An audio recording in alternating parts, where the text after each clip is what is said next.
The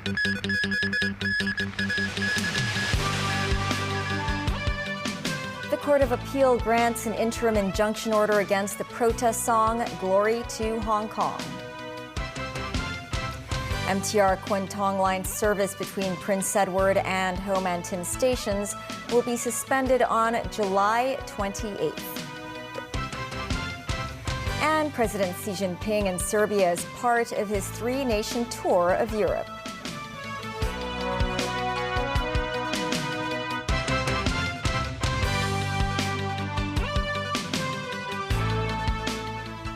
Hello and welcome to TVB News. The Court of Appeal today granted an interim injunction order to ban the playing of the 2019 protest song Glory to Hong Kong following an appeal by the Department of Justice.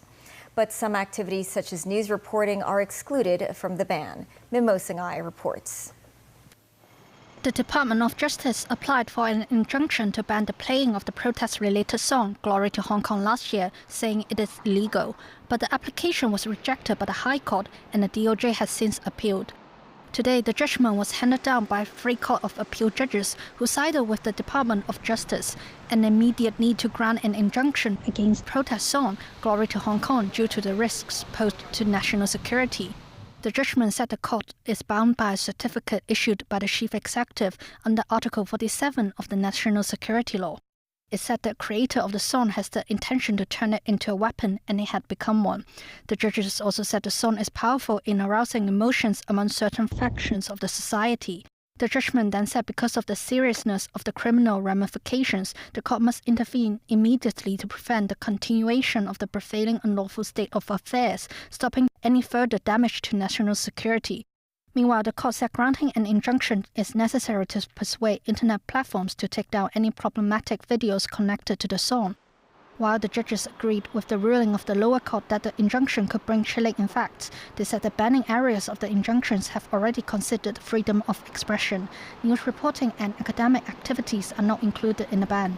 News 9, TVB News. Secretary for Justice Paul Lam welcomed the court's decision. Executive Council member Ronnie Tong, who is also a senior counsel, said the court was right to rule in favor of the government. He added that international internet platforms operating in Hong Kong, which still host various versions of the song, are also subject to the interim injunction. Timothy Lee reports. Senior counsel Ronnie Tong said the court has a duty to assist the enforcement of the law by exercising its jurisdiction in granting an injunction.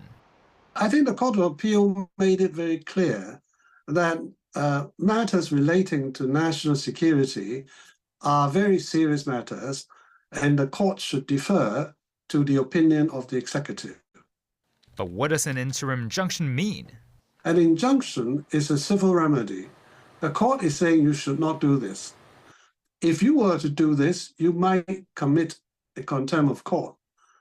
After the Court of Appeal issued the interim injunction today, the protest-related song can still be found on some platforms. Can the injunction force the platform to remove the song? All service providers, no matter where they are, if they wish to carry on their commercial activities within Hong Kong, then they must comply with the law of Hong Kong and comply with orders of the Hong Kong court. Tong said the platform operators know very well that many people could download the song with criminal intent. He said some people get the song from the internet as a way to promote Hong Kong independence. If they blatantly refuse to comply with the court order within Hong Kong, they may face contempt proceedings. In Beijing, a foreign ministry spokesman said banning the playing of the song is necessary. The penalty for contempt of court varies depending on the severity of the offense, and in general, the heaviest sentence is 7 years in jail. Train services on the MTR Kwun Tong line between Prince Edward and Ho Man Tin stations will be suspended on July 28th because of a tunnel renewal project. The railway company will provide free bus services for the public between Yau Ma Tei and Whampoa on that day. Mimo Singhai reports. Members of the public will be unable to travel on MTR trains between Prince Edward and Ho Man Tin stations on the Kwun Tong line on July 28th. On that day, Prince Edward Station will be the only interchange stop between the green Kwun Tong line and the red Tsuen Wan line. The MTR Corporation said today the temporary service suspension is owing to a large-scale asset renewal work inside the tunnel. That's part of a $65 billion railway facility renewal and maintenance plan, which will last for 5 years. The company said the complexity of the Kwun Tong line project requires the one-day closure of part of the system. Not only because of the preparation of those safety precautions, but also all the work associated with this sort of hangar replacement. Like in the course of the hangar replacement, we have to relocate and dismantle some of the existing overlap park. Upon completion of the work, we have also arranged the tests to ensure every system are in good order before we resume the service. As to why the company chose the 28th of July to carry out the work, MTR said they aim to minimize the level of inconvenience to the public. We believe that quite a number of the citizens will be on holiday on that day, and that students also have no school on that day. MTR stressed that the closure of those stations will not affect travel for locals and tourists. The railway company said information on temporary adjustment of services will be disseminated to passengers through different channels, including large posters in stations and announcements on trains. Memos 9, TVB News. President Xi Jinping is in Serbia for his first visit to the Balkan country since 2016. He arrived from France for the second stop of his three-nation European tour that also includes Hungary. China is Serbia's largest trading partner outside of the European Union. She arrived on Tuesday on the 25th anniversary of NATO's bombing of the Chinese embassy in Belgrade that killed 3 people, an incident he said China would never forget. Nazvi Karim with more. May 7th, 1999. NATO forces in their air campaign to compel Serbian leader Slobodan Milosevic to pull his troops out of Kosovo bombed the Chinese embassy in Belgrade, killing 3 Chinese journalists and wounding 20 others. Then US President Bill Clinton apologized for the tragedy, blaming faulty intelligence. 2016 and the Smederevo steel plant in eastern Serbia was on the verge of financial collapse because of mismanagement. China's HBIS Steel stepped in, joining forces with the Serbian government to create HBIS Group Serbia Iron and Steel. Within 6 months, the plant turned profitable after 7 years of losses, saving 5,000 jobs, soon becoming the country's top exporter, with steel workers receiving a letter of hope from Xi himself. 2 contrasting incidents that forged a unique friendship between China and Serbia. A friendship that President Xi Jinping described as ironclad as he arrived in Belgrade on Tuesday, the 25th anniversary of the bombing, for talks with Serbian President Aleksandar Vučić. In a signed article for Serbian daily Politica, Xi said the 1999 bombing helped to bring the people of China and Serbia closer together. The Chinese people cherish peace, but we will never allow such a tragic history to repeat itself, he wrote. The China-Serbia friendship, forged with the blood of our compatriots, will stay in the shared memory of the Chinese and Serbian peoples and will inspire us to march forward with big strides. Xi received a red carpet welcome in Belgrade, with Vučić at the airport to greet him. A heavy police presence in the Serbian capital for Xi and his 400-strong entourage that includes his wife Peng Liyuan, Foreign Minister Wang Yi and other top officials. Hundreds of flag-waving Chinese greeted Xi's motorcade as it passed by. Talks between the 2 leaders are set for today, with discussions on trade and other issues. Last year in Beijing, Vučić signed 18 agreements that included a free trade agreement to be implemented in July. Serbia is also celebrating the Chinese leader's visit by broadcasting the international version of the classic quotes by Xi Jinping. Produced by the China Media Group, it features Xi's quotes in speeches and articles that are taken from ancient Chinese classics. Nazvi Karim, TVB News. The U.S. has reportedly revoked licenses that allow companies including Intel and Qualcomm to ship chips used for laptops and handsets to sanctioned Chinese telecoms equipment maker Huawei Technologies. A source with knowledge of the move said some of the companies were notified on Tuesday that their licenses were revoked effective immediately. A spokesperson for Intel declined to comment on the matter. Qualcomm and Huawei did not immediately respond. The move comes after the release last month of Huawei's first AI-enabled laptop, the MateBook X Pro, powered by Intel's new Core Ultra 9 processor. The laptop launch drew fire from Republican lawmakers who said it suggested to them the Commerce Department had given the green light to Intel to sell the chip to Huawei. Huawei was placed on a U.S. trade restriction list in 2019 amid fears it could spy on Americans. Being added to the list means the company's suppliers have to seek a special, difficult-to-obtain license before shipping. TikTok and its Chinese parent company ByteDance have filed a lawsuit challenging a new American law that would ban the popular app in the U.S. unless it's sold to an approved buyer. NBC News has more. Calling a ban so obviously unconstitutional, today TikTok sued the U.S. government, trying to undo the legislation signed into law last month that would force its Chinese parent company to sell within a year or see it banned. TikTok and ByteDance arguing the law disregards less extreme alternatives and is simply not possible, not commercially, not technologically, not legally. Adding the law will force a shutdown of TikTok by January 19, 2025, silencing the 170 million Americans who use the platform. Do you think there's a chance here that TikTok successfully challenges this? I think TikTok has a chance, and if they can articulate that their First Amendment rights are being denied, then the government may have to show that the legislation was necessary to achieve a compelling interest. The Department of Justice declined to comment on the lawsuit, but in a recent interview, FBI Director Christopher Wray telling Lester TikTok is a national security concern because it is beholden to the Chinese government. It has to do with the recommendation algorithm. It has to deal with the software. We're talking about the ability to control or collect data on millions and millions of users. TikTok arguing unspecified national security concerns are not enough of a reason to restrict free speech, and has previously denied it provides American user data to China. The TikTok finally fires back. Some of the app's users today celebrating the lawsuit. They feel like they have a case. A case in which TikTok says it is being unfairly singled out and is ready to prove as much in court. Still ahead, the U.S. pauses some arms shipments to Israel to signal its concerns over a planned large-scale Israeli assault on Rafah. In Belarus, military drills to test the readiness of the country's tactical nuclear weapons.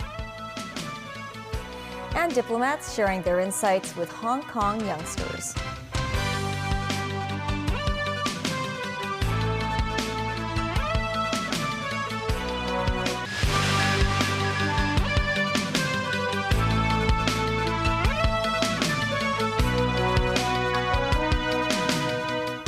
Welcome back. The United States said negotiations on a Gaza ceasefire should close the gaps between Israel and Hamas. This as Washington paused a shipment of bombs to Israel over concerns that Israel may launch a full-scale assault on Rafah against U.S. wishes. Hamas official Osama Hamdan warned that if Israel's military aggression continued in Rafah, there would be no truce agreement. Tracy Furness has more. An Israeli strike destroyed a target near the Philadelphia corridor in Rafah Tuesday. The corridor is a tiny buffer zone on Gaza's border with Egypt, a demilitarized zone under the terms of the 1979 Israeli-Egypt peace accord. People were warned to evacuate before the strike. No deaths or injuries were reported. Meanwhile, heavy columns of smoke were seen rising in the direction of eastern Rafah Tuesday. At Abu Yusuf al-Najjar Hospital, workers and patients fled in fear that the fighting may reach the area. Israel launched an operation on Rafah, seizing control of the Gaza side of the key border crossing with Egypt. Senior Hamas official Osama Hamdan said Tuesday the militant group would not respond to military pressure or threats and would not accept any occupying forces at the Rafah crossing. He added that Israel's incursion on Gaza's Rafah border crossing constitutes a serious crime against civilian facility protected by international law. Thousands of people who fled Rafah have found relative safety in Muwasi, but conditions are harsh with a lack of services such as tents and food in places. The site to which people are displacing are without latrines, without water points, without drainage, without shelter. The situation should improve with supplies being allowed back in, as Israel announced this morning the reopening of a key border crossing that was closed after a weekend rocket attack. Tracy Furness, TVB News. Pro-Palestinian protests are ratcheting up in U.S. college campuses after police cleared a tent encampment at the University of Chicago on Tuesday. Meanwhile, police clashed with some student demonstrators in Europe. Danny Zhou reports. In the Netherlands, police clashed with student protesters at the University of Amsterdam, knocking down barricades and dispersing the crowds with batons. The police took action after receiving a request from the university. Officers cleared this area and arrested more than 120 people. In Germany, police cracked down on demonstrations staged by hundreds at Berlin's Free University, sparking scuffles with the protesters. In Italy, pro-Palestinian student protesters set up tents at the universities of Rome, Bologna and Naples. They request a boycott of academic agreements with Israel and the arms industry. Protesters at the University of Vienna in Austria are also voicing support for Palestinians in the Gaza Strip, while the school management and the Austrian Student Union distance themselves from the protests. Danny Zhou, TVB News. Britain's Home Office said border control systems are operational at airports across the UK in the wake of an outage it deemed was not a cyber attack. Long queues built up at airports including Heathrow, London Gatwick and Manchester on Tuesday night after the border force suffered a nationwide technical issue. Heathrow later said all of its border control systems had resumed normalcy and it expected no issues when operations restart this morning. London Stansted Airport also confirmed the outage had been resolved. The Home Office issued a statement today saying, "At no point was border security compromised and there is no indication of malicious cyber activity." Hong Kong Express updated its fare policy today, increasing its number of fare categories from 2 to 4. Those who purchased tickets on or before Tuesday will not be affected. Under the new measure, passengers flying under the cheapest fare are only allowed to bring one small item weighing less than 7 kilograms on board. The item must also fit under the seat of the passenger in front. According to the airline's website, passengers can fly to Osaka City in Japan this Saturday under the cheapest fare option of around $1,230. They will have to pay an extra $50 to bring a suitcase on board.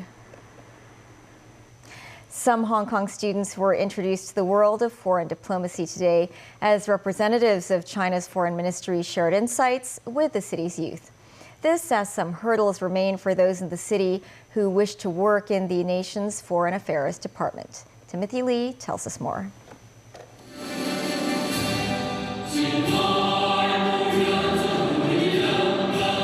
Students from schools across the city gathered at the Sun Yat-sen Memorial Park Sports Center today for a special sharing session by China's diplomats. 介绍当今的国际形势 Speakers at the event included Li Yongsheng, Deputy Commissioner of the Commissioner's Office of China's Foreign Ministry in Hong Kong, who shared personal experiences as representatives of the country abroad. Li pointed out to youngsters the risks involved in this line of work, mentioning the deaths of 3 Chinese nationals after the United States bombed the Chinese embassy in Belgrade in 1999.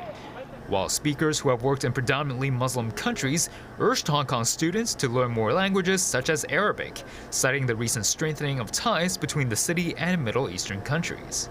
But the path for young people in the city who wish to join the foreign ministry may not be so straightforward. Currently, individuals from Hong Kong and Macau are not allowed to apply for an examination to serve in the Foreign Affairs Department immediately after graduating from university. But a Foreign Ministry representative noted that SAR residents can serve their nation by working at international organizations such as the United Nations. I think the job of foreign diplomacy is so vital. Even though there are dangers at risk, I think it is worth it to go and do this job because bringing world peace will probably be quite difficult. I've always been interested in it because I'm always interested in different cultures. It's a shame that people from Hong Kong and Macau, they cannot join in this career, but I think there's a lot of ways that us Hong Kongers can serve in this community and to the world. Meanwhile, the Commissioner's Office of China's Foreign Ministry in Hong Kong emphasized they are actively working on loosening restrictions on the employment of SAR residents. Students who attended the event today were given this book on Chinese diplomacy by organizers. It offers guides on building bilateral ties, how to seek help from consulates abroad, and the history of China's relationship with countries around the world. Timothy Lee, TVB News. That's the news. Thanks for watching. Bye for now.